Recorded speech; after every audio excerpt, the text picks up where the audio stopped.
கள்ளக்குறிச்சி என்றாலே கல்வராயன் மலையும் அங்கே கிடைக்கும் கள்ளச்சாராயமும் தான் இப்போதுள்ளவர்களுக்கு தெரியும். ஆனால் கம்பீரமான இந்த மலையும் அதன் பின்னணியையும் பல வரலாற்றை கொண்டது. இதுவரை யாரும் அறிந்திராத பக்கத்தை உங்களுக்கு தருகிறது இந்த செய்தி தொகுப்பு. வெண்பஞ்சு மேகங்கள் தவழ்ந்து செல்ல, வெள்ளி நீரோடை வகுடெடுக்க, பச்சை போர்வை போர்த்தி தியானம் செய்யும் இந்த கல்வராயன் மலையின் அழகை காண கண்கள் கோடி வேண்டும்.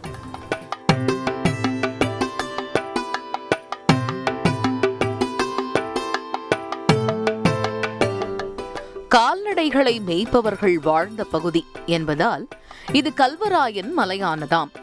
அதேபோல கல்வராயன் என்பவர் ஆண்டதால் இது இப்பெயர் பெற்றதாகவும் கூறுவது உண்டு. இங்கு வாழ்பவர்களை மலையாளிகள் என்று கூறுவதும் உண்டு. இது தமிழ்நாட்டின் ஏழைகளின் மலை பிரதேசம். பொதுவாக மலை என்றால் பாறைகளாகவே காட்சி தரும். ஆனால் இந்த மலையோ மரங்கள், மூலிகை செடிகள் சூழ கண்களை நிறைக்கிறது. பெரும்பாலும் பேசப்படுவதைப் போல கல்வராயன் மலை ஒன்றும் கள்ளச்சாராய மலை அல்ல. சின்ன திருப்பதி எனப்படும் ஏழுமலையான் சன்னதி, கரியகோவில் நீர்த்தேக்கம், கோமுகி அணை, அழகிய பூங்காக்கள், மான்கொம்பு நீர்வீழ்ச்சி, மேகம், பெரியார், பன்னியப்பாடி அருவிகள், படகு குழாம் என ஏகப்பட்ட சுற்றுலா தலங்களின் புகலிடம்தான் இந்த கல்வராயன் மலை.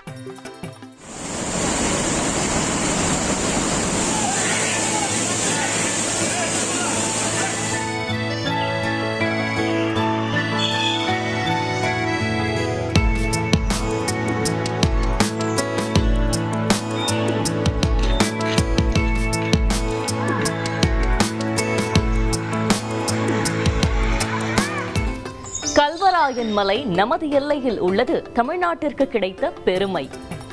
மலைப்பகுதியில பொழியக்கூடிய நீரால தான் கிட்டத்தட்ட கள்ளக்குறிச்சி, விழுப்புரம், கடலூருடைய கடல்ல சேர்ற வரைக்குமே அந்த 3 மாவட்டங்கள் 3-4 மாவட்டங்கள் செழிப்பா இருக்கிறதுக்கு முழு முதற் காரணம் அப்படின்னா அதுக்கு வந்து கல்வராயன் மலைதான். ஏன்னா அந்த கல்வராயன் மலையில உருவாகக்கூடிய ஒவ்வொரு நதிகளும் தான், ஆறும் தான் அந்த மாவட்டங்களை செழிப்பா வச்சுக்கிட்டு இருக்கு. 1947 இந்தியாவிற்கு சுதந்திரம். ஆனால் ஒன்று தெரியுமா? 1976 வரை இந்த கல்வராயன் மலை இந்தியாவிலேயே கிடையாது. காரணம் என்ன? கிழக்கு தொடர்ச்சி மலைத்தொடரின் ஒரு பகுதியான இந்த கல்வராயன் மலை என்பது வெறும் கள்ளக்குறிச்சி மாவட்டத்திற்கு மட்டும் சொந்தமல்ல. சேலம், தர்மபுரி, விழுப்புரம், திருவண்ணாமலை மாவட்டங்களும் இந்த கல்வராயன் மலையுடன் எல்லைகளை பகிர்ந்து கொள்கின்றன. 1976க்கு முன் பாளையக்காரர்கள் வருஷம் தான் இருந்திருக்கு. நம்ம இந்தியாவுடைய கண்ட்ரோல்லயோ இல்ல பிரிட்டிஷ் கண்ட்ரோல்லயோ எந்த கண்ட்ரோல்லயுமே இந்த மலைப்பகுதி எந்த காலத்திலயும் வந்து சேர்ந்தது கிடையாது. பாளையக்காரர்கள் வருஷம், அதுக்கடுத்தது சடையப்ப கவுண்டர் போன்ற 3, அதாவது அதுக்கப்புறம் பாத்தீங்கன்னா பாலப்பட்டுல இருந்து ஜாகிர் ஹுசேன்ற ஒரு பாளையக்காரர், அவர் வந்து மிராஸ்தாரா இருந்து அந்த மலைப்பகுதி அவருடைய கண்ட்ரோல்ல இருந்தது. இப்படி இருந்து இந்தியாவுல 1976-77 தான் இந்த மலைப்பகுதி நம்ம இந்தியாவிலேயே சேர்ந்தது. அதுக்கு முன்னாடி பாத்தீங்கன்னா அந்த மலைப்பகுதிகள்ல நிறைய, அதாவது அந்த பழங்குடியின மக்கள் மாதிரிதான் இருந்துட்டு இருந்தாங்க. காஞ்சியை பூர்வீகமாக கொண்ட 3 பாளையக்காரர்கள் கல்வராயன் மலை நோக்கி வந்துள்ளனர். விஜயநகர பேரரசர் கிருஷ்ணதேவராயர் ஆட்சி காலத்தில் சடைய கவுண்டர், குறும்ப கவுண்டர், ஆரிய கவுண்டர் ஆகிய 3 கல்வராயன் மலை தானமாக வழங்கப்படவே அவர்கள் மலையை 3ஆக பிரித்து ஆட்சி செய்துள்ளனர். இவர்களை ஜாகிர்தார்கள் என்று கூறுகின்றனர். ஒவ்வொருவருக்கும் தலா 44 கிராமங்கள்.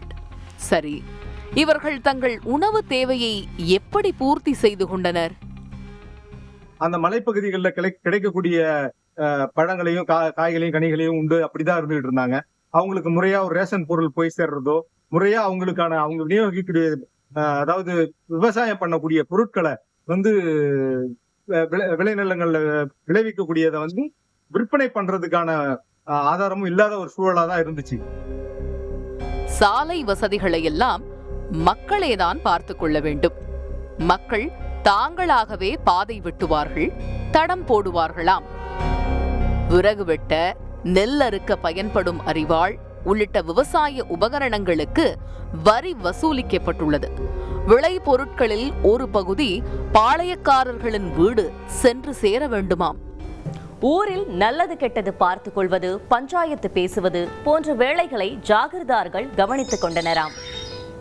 இருப்பதை வைத்து பிழைப்பு நடத்தி வந்துள்ளனர் கல்வராயன் மலைவாழ் மக்கள். சில ஆண்டுகளுக்கு முன்பு வரை கூட அந்த வம்சாவழியினரை பல்லக்கில் தூக்கிச் செல்லும் வழக்கமெல்லாம் பின்பற்றப்பட்டுள்ளது. கிட்டத்தட்ட மன்னராட்சியைப் போலதான் இருந்து உள்ளது. அதாவது வரலாறு பற்றிய சினிமாவில் நாம் பார்க்கும் காட்சிகள் எல்லாம் கல்வராயன் மலையில் நிகழ்ந்து உள்ளது. இதெல்லாம் இந்திரா காந்தி ஆட்சி காலத்தில் எமர்ஜென்சி அமல்படுத்தப்படும் வரை மட்டுமே. ஜமீன் ஒழிப்பு சட்டத்தின்படி 3 பாளையக்காரர்களின் குடும்பங்களும் தாங்கள் ஆண்டு வந்த பகுதிகளை அரசிடம் கொடுத்துவிட்டு சாதாரண மனிதர்களைப் போல வாழ துவங்கியுள்ளனர். இந்த ஜாகிர்தாரர்களின் வம்சாவழியினர் இன்றளவும் கல்வராயன் மலைப்பகுதியில் மக்களோடு மக்களாகவே வாழ்ந்து வருகின்றனர். 1976 வாக்கில்தான் இந்த கல்வராயன் மலை இந்தியாவுடன் அதிகாரப்பூர்வமாக இணைக்கப்பட்டது. துவக்க காலங்களில் சுயராஜ்யம், சுயமரியாதையுடன் அப்பகுதி மக்களின் வாழ்வியல் முறை இருந்துள்ளது. கள்ளச்சாராயம் காய்ச்சுவதற்கான அவசியமும் அப்போது இருந்தது இல்லை என்கிறார்கள் மன்னராட்சியிலும் இப்போதும் இருப்பவர்கள். 1976க்கு முந்தைய கல்வராயன் மலையின் வரலாற்றை பார்த்தோம். அதன் பிறகு கல்வராயன் மலை கள்ளச்சாராய மலை என்ற நிலைக்கு மாற காரணம் என்ன?